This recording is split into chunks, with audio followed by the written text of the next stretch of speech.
तो मेरे पास हाल ही में एक कमेंट आया जहाँ पर एक भाई साहब पूछ रहे हैं कि वो मारुति इग्निस आज की तारीख में खरीदना चाहते हैं 2026 में। BS6 कंपैटिबल पुराने हो या नए फर्क नहीं पड़ता, पर वो ऑटोमेटिक में खरीदना चाहते हैं और वो इस पर मेरा राय जानना चाहते हैं कि क्या उन्हें 2026 में आकर इग्निस खरीदना चाहिए या नहीं। देखो, 2026 में आज की तारीख में इग्निस बंद हो चुका है। मतलब अगर तुम आज की तारीख में इस गाड़ी को खरीदना चाहते हो ना, तो तुम्हारे पास ऑप्शन सिर्फ दो ही हैं। या तो तुम्हें डीलर से खरीदनी पड़ेगी जो उनके पास स्टॉक्स पड़े हैं उनसे, या फिर तुम्हें सेकेंड हैंड कार मार्केट से खरीदनी पड़ेगी जो कि यूज्ड गाड़ी होगी।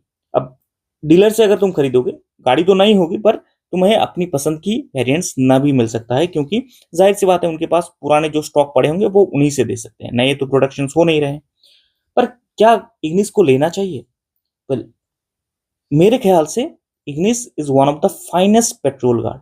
अगर तुम्हें पेट्रोल गाड़ी पसंद है, अगर तुम पेट्रोल में ही गाड़ी को रखना चाहते हो, तो डेफिनेटली इग्निस पहला पसंद में आ सकता है। इस गाड़ी के बहुत सारे फायदे हैं। पहला, इसके जो इंजन था वो one of the most reliable engine था। ये जो आज की 3 सिलेंडर वाली दुनिया है, वहां पर ये इंजन 4 सिलेंडर वाला इंजन देता है।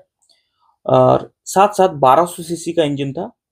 ये इंजन थी K12M, जो भारत के सबसे, मेरे ख्याल से सबसे one of the most reliable engine तुम कह सकते हो, ट्राइड एंड टेस्टेड की बेसिस पर अगर मैं कहूँ, one of the most reliable engine था।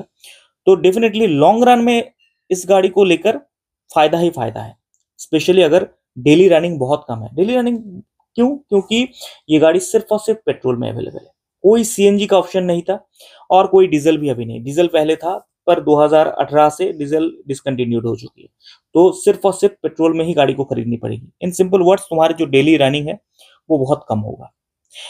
तुम्हें सिटी के अराउंड ही या शहर के अराउंड ही, या फिर अगर तुम सेमी अर्बन इलाके में रहते हो, रूरल एरिया में रहते हो, तो वहां के आसपास ही तुम इसे चला सकते हो। कुछ नॉक ऑप्स भी हैं, तुम इसे हाईवे में नहीं ले जा सकते, क्योंकि एक तो इस ये गाड़ी पेट्रोल में है, तो जाहिर सी बात है बहुत ज्यादा डेली रनिंग तुम कर नहीं सकते। जो भी तुम्हारी ड्राइविंग होगी, क्योंकि तुम पेट्रोल में गाड़ी खरीद रहे हो, तो बहुत कम ड्राइविंग होगी, तो उतने तुम्हारे पास एक्सपर्टीज भी नहीं है कि तुम हाईवे में गाड़ी को चला सको।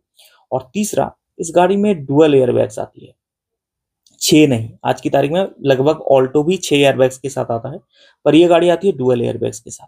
डुअल एयरबैग्स के मतलब ये है कि सिर्फ ड्राइवर और पैसेंजर इन दोनों के लिए है, पीछे के जो सवारी है उनके लिए नहीं है। ऐसे में फैमिली को लेकर इस गाड़ी को लेकर हाईवे में जाना थोड़ा बहुत रिस्की तो है। ठीक है। अब इस दूसरा जो नॉकअप इस गाड़ी में है वो है इस गाड़ी की चौड़ाई। इस गाड़ी की चौड़ाई सिर्फ 1690 mm के आसपास है। इसका मतलब यह है कि इस गाड़ी में तुम 5 लोग नहीं बिठा सकते। हालांकि कंपनी से 5 सीटर कार दिखाती है, पर इसमें 4 लोग ही आराम से बैठ सकते हैं। पांचवा जैसे ही तुम पीछे 3 लोग घुसाओगे ना, बहुत स्क्वीज्ड होगी। ठीक है। पर गाड़ी की लेग रूम काफी अच्छा है, क्योंकि 3700 mm के आसपास गाड़ी लंबाई है और व्हील बेस भी काफी बड़ा है। 2435 mm के आसपास इसकी व्हील बेस था। तो तुम कह सकते हो कि 4 लोगों के लिए ये गाड़ी बहुत परफेक्ट है। ऊपर से इस गाड़ी के जो सीट्स हैं उनके हाई हीप पॉइंट्स हैं। इसका मतलब ये है कि घर में अगर बड़े बुजुर्ग हैं, प्रेग्नेंट वुमेन है, अगर थोड़ी बहुत हेल्दी इंसान है, तो उनके लिए गाड़ी के अंदर बाहर होना बहुत आसान है। और क्योंकि ये क्रॉसओवर एसयूवीज है, ठीक है, क्रॉसओवर गाड़ी है, प्रॉपरली माइक्रो एसयूवी तो नहीं कहा जा सकता, पर क्रॉसओवर गाड़ी है, तो इसके जो ग्राउंड क्लियरेंस है वो काफी हाई है, जिस वजह से जितने भी रोड्स हैं भारत में, गड्ढे वाले रोड्स हैं, उन पर ये आसानी से अच्छे से चल जाती है। जो चीज इसके सबसे अच्छी बात ये है, क्योंकि ये नेक्सा प्लेटफॉर्म पर था ना, ये गाड़ी नेक्सा प्लेटफॉर्म पर आता है। मारुति के 2 प्लेटफॉर्म है, एक है एरिना, दूसरा है नेक्सा। नेक्सा में प्रीमियम कार्स बेची जाती है। ठीक है। तो नेक्सा प्लेटफॉर्म के आने की वजह से इसके जो सीट्स हैं वो थोड़े प्रीमियम है। एरिना की तरह बेसिक सीट्स नहीं दिया जाता, तो सीट्स के जो कुशनिंग है वो बहुत अच्छा है। तुम जब बैठोगे ना, बहुत रिलैक्सेशन फील होगी, बहुत आरामदेह मैं कह सकता हूँ। जिस वजह से मुझे ये गाड़ी बहुत पसंद आया था, क्योंकि इसकी सीट्स तुम्हें याद दिलाएगा 2019 से पहले जो मारुति वैगनर आता था ना, प्रीमियम वाला जो एकदम टॉप वेरिएंट, उसमें जो सीट्स मिलते थे बहुत बहुत कंफर्टेबल सीट्स था। तुम कह सकते हो कि इग्निस में वो फायदा है, और बहुत कम प्राइस में देता है इग्निस। इग्निस की जो प्राइस है वो 5 लाख से शुरू हो रही है, 5.35 लाख, और खत्म हो रहा है 7,42,000 में। अब ये जो प्राइसिंग थी इसके बारे में बात करेंगे डेफिनेटली, कि ये जो 5,35,000 वाला वेरिएंट्स है, इस वेरिएंट से थोड़ा दूरी रखना ही सही होगा, क्योंकि इस वेरिएंट्स में कुछ खास मिलता नहीं है। इसके जो वेरिएंट्स हैं वो आमतौर पर चार वेरिएंट्स के नाम से बेची जाती थी, सिग्मा, डेल्टा, जेटा और अल्फा। जैसे हम एरिना में देखते हैं एलेक्साई, वीएक्सआई, यहाँ पर सिग्मा, डेल्टा ऐसे नाम से बुलाया जाता है। तो इसमें जो जो सिग्मा वेरिएंट है वो बेसिकली हाथी के दिखाने का दांत है। मतलब ये गाड़ी खरीदना बिल्कुल बेवकूफ़ी होगी। प्राइस 5,35,000 था, जो एक शोरूम प्राइस था। अब आज की तारीख में अगर तुम खरीदोगे, क्योंकि डीलर को स्टॉक क्लियरेंस करनी पड़ेगी, तो जाहिर सी बात है बहुत डिस्काउंट तुम्हें मिल सकता है। ठीक है, अगर तुम्हें इग्निस ही खरीदनी है और कोई गाड़ी नहीं खरीदना है, तो ऐसे में सिग्मा वेरिएंट की तरफ जा सकते हो, अदरवाइज नहीं। क्यों? क्योंकि इसमें बहुत बेसिक से चीजें दी गई है, एक एसी और एक हीटर और दो पावर विंडोज एंड जो बेसिक सी चीजें हैं, dual airbags, ABS with EBD, मतलब उसके मेंशनिंग की कोई वजह नहीं बनता। दूसरा, जहां से मैं कहूंगा कि लेने लायक गाड़ी है, वो है delta variant. Delta variant mostly manual में 5.84 से स्टार्ट हो रहा है और जा रहा है 6.29 तक। ठीक है, 6.29 इसके एएमटी वाला वर्जन है। ठीक है, ऑटोमेटिक वाला वर्जन जो मारुति एजीएस के नाम से बेचता है आमतौर पर। अब ये जो गाड़ी है, इसमें कुछ अच्छी चीजें हैं, क्योंकि सिग्मा में कोई ऑडियो सिस्टम नहीं है, पर डेल्टा में तुम्हें गाना सुनने मिल सकता है। 2D ऑडियो सिस्टम, जो बेसिक सा ऑडियो सिस्टम है, जहां पर गाना वगैरह बजा सकते हो, वो है। 60/40 स्प्लिट सीट है और जो पावर विंडोज है वो 4 पावर विंडोज है। बहुत ज्यादा मतलब बहुत सारे फीचर्स तो नहीं दिए गए हैं, बट तुम कह सकते हो कि सिग्मा से बेटर है। अगर सिग्मा और डेल्टा यही दो वेरिएंट्स तुम्हारे डीलर के पास अवेलेबल है, तो ऐसे में मैं कहूंगा कि डेफिनेटली आंख बंद करके डेल्टा को ही चुनो। ठीक है, अगर नहीं है तो फिर बात अलग है। और फिर आता है जेटा। ये जो वेरिएंट है, मैं इसे कहूंगा कि one of the finest variant. Zeta जो वेरिएंट है वो मैनुअल ट्रांसमिशन में मिल रहा है 6.38 लाख से, और इसका जो ऑटोमेटिक वेरिएंट है वो मिल रहा है 6.83 लाख से। मतलब इसे उल्टा दो ये वाले को, तो ये वाला बन जाएगा। ठीक है, पर Zeta variant one of the best variant है। तुम कह सकते हो कि मनी और प्रैक्टिकल वेरिएंट है। क्यों? क्योंकि इसमें वो तमाम चीजें दी गई है जो एक गाड़ी में प्रॉपरली होना चाहिए। जैसे अलॉय व्हील्स, 15 इंच के अलॉय व्हील्स इसमें दी गई है। साथ साथ जो म्यूजिक सिस्टम है वो टच स्क्रीन है। ठीक है, 4 स्पीकर्स दिए गए हैं और साथ साथ 2 ट्वीटर्स भी दिए गए हैं। रियर, ये मुझे सबसे अच्छा लगा कि पीछे डिफॉगर दिया गया है। एक पेट्रोल गाड़ी में तो डिफॉगर होना ही चाहिए, स्पेशली ठंड के मौसम पे गाड़ी अगर चलानी है रात को, तब ये बहुत काम आता है रियर डिफॉगर।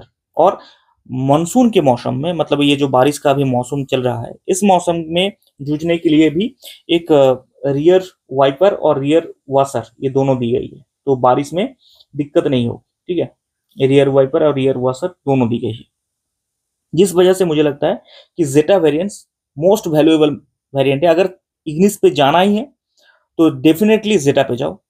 इसके बाद फाइनल इसके जो चीज आती है वो है अल्फा, और मुझे ये सबसे ओवर प्राइस्ड और बेसलेस वेरिएंट लगता है, क्योंकि इसमें जो भी अपग्रेड्स दिया गया है, एक वैल्यूएबल एक ही अपग्रेड दी गई है, बाकी सारे बेकार अपग्रेड्स हैं। जैसे एस्थेटिक्स अपग्रेड, जैसे DRLs, LED DRLs, auto climate control, जरूरत नहीं है।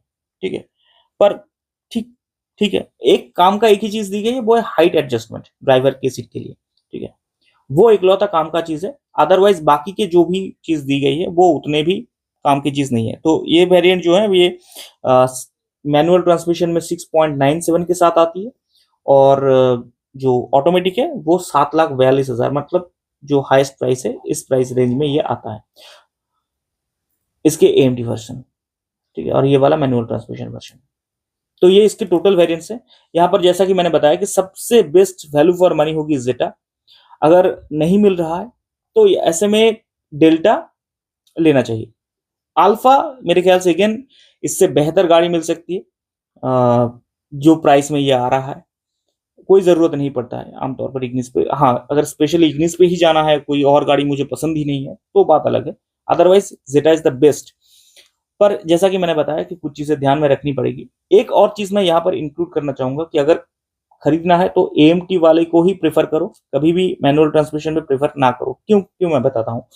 क्योंकि ये एक सिटी लेवल गाड़ी है। ठीक है, इन सिंपल वर्ड्स, इस गाड़ी के जो भी कम्यूट होगी वो आमतौर पर शहर के इर्द गिर्द ही होगी, हाईवे पे ये नहीं जाएगा, या फिर गांव की सड़क में होगी, सेमी अर्बन इलाके में होगी, राइट। तो ऐसे में माइलेज बहुत मैटर करता है। ऑटोमेटिक में जाओगे, ड्राइविंग बहुत बहुत कंफर्टेबल होगा कंसिडरिंग मैनुअल ट्रांसमिशन।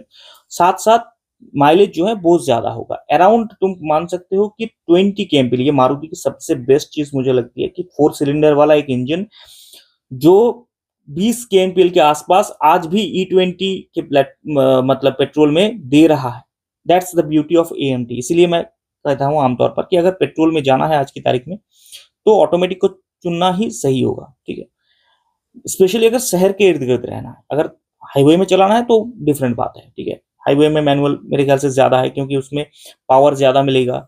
जब तुम ओवरटेक करोगे तब बहुत काम आता है मैनुअल ट्रांसमिशन। मैं खुद एक मैनुअल ट्रांसमिशन राइडर हूँ, तो मेरे लिए AMT ज्यादा फायदेमंद होती है। लेकिन AMT भी मेरे ख्याल से specially bumper to bumper traffic में, कंफर्ट में बहुत अच्छा है। पेट्रोल गाड़ी में बहुत सही है, क्योंकि उनके डेली ड्राइविंग बहुत कम होते हैं।